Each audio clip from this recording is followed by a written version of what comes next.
Hi guys, it's Stephanie in the Chef Kitchen and it's Tip Tuesday and I'm making some soup tonight and I had to share because I'm making a tomato basil soup, which is one of our favorites.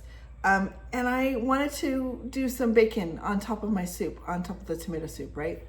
And I realized that I hadn't shared that if you pop your bacon in the freezer for about 5 to 10 minutes, we don't want it frozen bacon, but we just want it really cold, it will chop and slice so much easier than if it's warmer, okay? So the tip of the day is put your bacon in the freezer for 5 to 10 minutes before you chop it to make bacon bits.